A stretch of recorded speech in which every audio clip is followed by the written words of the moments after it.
صاف ستھرے لوگ تھے، بااصول لوگ تھے.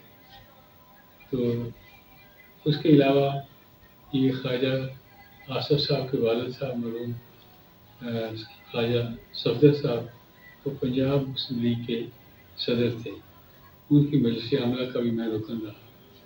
پھر یہ مسلم لیگیں ساری اکٹھی ہوئی تو 30 اگست کو اس کا صدر مسلم لیگ کا منتخب کیا گیا.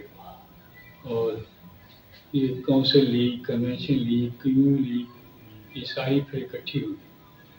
تو وہ بھی بہت سنہرا دور تھا مسلم لیگ کے لیے.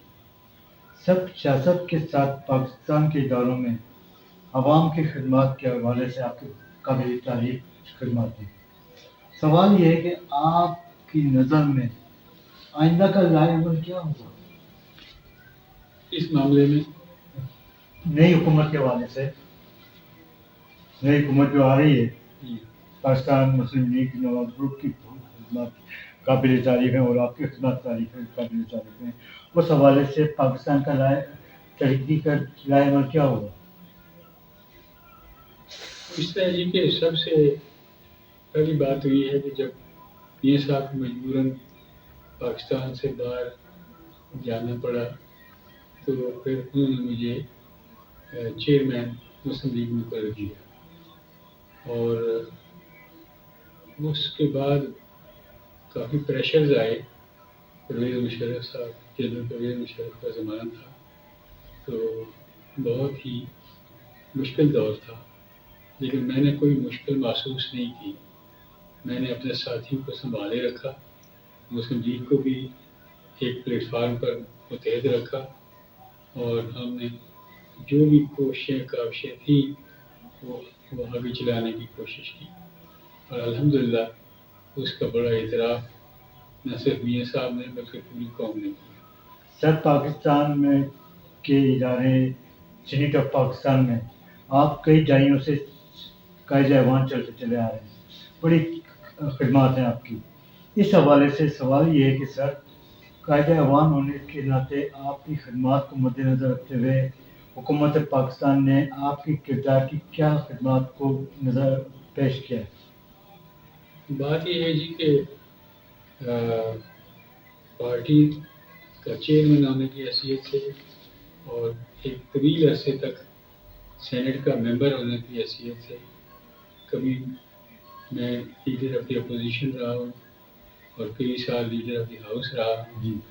تو پچھلے سال میں نے پھر درخواست نہیں دی اپنے دوبارہ سینٹ میں ممبرشپ کے لیے، کیونکہ میں سمجھتا تھا کہ یہ کسی اور شخص کو یہ حق ملنا چاہیے. اور اس دوران میں میری کئی بار کشمیر کے سلسلے میں سید علی گیلانی صاحب مرحوم کے ساتھ ٹیلی فون پر باتیں ہوتی رہی اور وہ کہتے تھے جی آپ کھل کر میرے ساتھ بات کیا کریں. میں نے کہا میں احتیاط اس لیے کرتا ہوں کہ آپ پر کوئی زیادہ پریشر نہ پڑے. انہوں نے کہا کہ نہیں، میں ان پریشر سے نہیں ڈرتا بلکہ میں اس کو انجوائے کرتا ہوں. میں زندگی کے آخری مراحل میں ہوں لیکن اس کے باوجود میں سمجھتا ہوں کہ کشمیر کے پاکستان کے ساتھ حالات اور کشمیریوں کی حق خود ارادیت اس کو پروان چڑھانا، اسے اس عروج تک پہنچانا کہ جہاں کوئی سوال ہی یہ نہ کرے کہ کشمیریوں کی رائے پاکستان کے ساتھ ہے یا بھارت کے ساتھ ہے. سر آپ کے خیال میں تمام سیاسی جماعتیں، قومی اور صوبائی اسمبلیوں کے ارکان سیاست کو مد نظر رکھتے ہوئے پاکستان سمیت قوم کے مفاد میں اسمبلیوں میں بل پاس کروانے میں کامیاب ہوں گی؟ جی آپ کے خیال میں جی تمام سیاسی جماعتوں کے قائدین، قومی اور صوبائی اسمبلیوں کے ارکان سیاست کو مد نظر رکھتے ہوئے پاکستان سمیت قوم کے مفاد میں اسمبلیوں میں بل پاس کروانے میں کامیاب ہوں گے؟ کون سا بل؟ عوام کے مفاد کے لیے، پاکستان کے وہ مفاد کے لیے. آئے اسی لیے ہے اور ان کا مستقبل بھی اسی کے ساتھ وابستہ ہے جی کہ وہ پاکستان کے عوام کے جو مسائل ہیں ان کو حل کرنے کے لیے مشترکہ کوششیں کریں اور ایک دوسرے کے ساتھ تعاون کریں تاکہ ان کا اپنا مستقبل بھی محفوظ ہو۔ سر، نئی حکومت کے پاس پاکستان سمیت قوم اور نوجوان نسل کے حوالے سے آپ کے ذہن میں کیا خاکہ ہے؟ میں سمجھتا ہوں کہ نوجوان نسل ہر ملک کا ایک ہراول دستہ ہوتا ہے، ان کی سوچ بہتر ہوتی ہے، ان کے خیالات بہتر ہوتے ہیں، ان کی امنگیں جو ہیں وہ سچی ہوتی ہیں، تو اس لیے آئندہ مستقبل کو اگر حفاظت کرنی ہے تو نوجوان نسل کو انہی بنیادوں کے اوپر ان کی ٹریننگ ہونی چاہیے، ان کے نظریات درست سمت میں لے جانے چاہیے۔ سر، پاکستان میں تعلیمی معیار، آپ کے خیال میں پاکستان اور قوم کی ترقی میں تعلیمی معیار کو بہتر کرنے کی کوشش فراہم کی جا سکتی ہے؟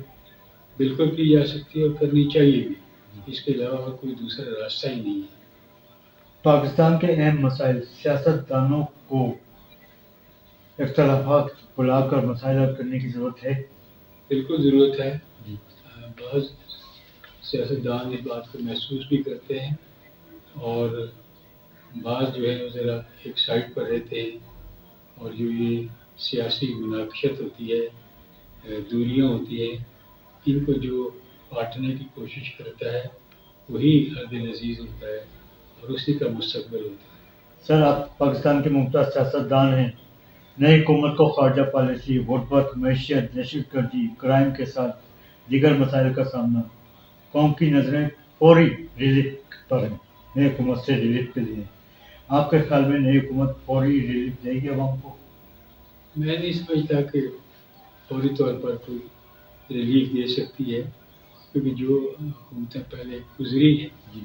ان کے زمانے میں جو مسائل میں اضافہ ہوا ہے ان کو قابو میں لانے کے لیے کچھ وقت انتظار کرنا پڑے گا، اور یہ میں سمجھتا ہوں کہ قوم کو اس بات کا احساس بھی ہے، اور لیکن اقتصادی صورتحال جو ہے اس کا درست کرنا بہت ضروری ہے۔ سر، چند شہادتیں سامنے آئی ہیں کہ پاکستان میں دہشت گردی کے لیے استعمال ہمسایہ ممالک کی سرزمین استعمال ہو رہی ہے، آپ کا کیا خیال ہے؟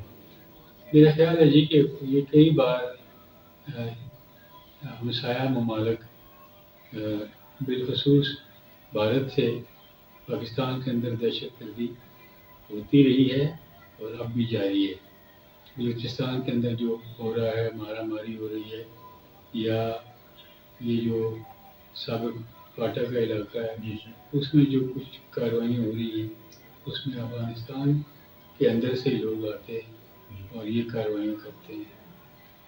سر، بیرون ممالک سے بہتر تعلقات پاکستان کے اہم مسائل کے سلسلے میں نئی حکومت کے پاس مضبوط اور ٹھوس حکمت عملی کیا ہوگی؟ یہ میرا خیال یہ ہے کہ یوں ہی یہ حکومت بنتی ہے جی تو ان پر سب سے پہلے توجہ دی جائے گی، اور میں سمجھتا ہوں کہ افواج پاکستان بھی اس کو اولویت دیتے ہیں کہ اگر امن امان نہیں ہوگا تو اقتصادی ترقی اس نہج پر نہیں جا سکتی جس کی ضرورت ہے۔ سر، پاکستان میں کسی ادارے میں کوئی سسٹم موجود نہیں، کرپشن کا خاتمہ، اداروں کو فعال بنانے کے لیے پاکستان اور قوم کی خوشحالی کا خاکہ کیا ہے؟ کچھ نظر آ رہا ہے سر آپ کی نظر میں؟ میں سمجھتا ہوں یہ کہ اس کے بغیر گزارا ہی نہیں ہے، اس کے بغیر کوئی معاملہ آگے چل نہیں سکتا۔ کرپشن پر بھی قابو پانا پڑے گا، اور ریڈ لائن ہے جیسے کہا جاتا ہے کہ وہ کرپشن کو بالکل قطعاً قبول نہیں کرنا چاہیے، اور جو لوگ کرپشن میں ملوث ہوتے ہیں جب ان پر جرم ثابت ہو جاتا ہے تو ان کی کوئی کسی جگہ بھی پذیرائی نہیں ہونی چاہیے اور ان کو مکمل سزا ملنی چاہیے تاکہ دوسروں کے لیے بھی یہ ایک سبق رہے۔ سر، زراعت، فشریز، تجارت کے ساتھ دیگر اداروں کو ترقی دیتے ہوئے فعال کر دیا جائے تو آپ کے خیال میں پاکستان معاشی بحران سے نکل سکتا ہے؟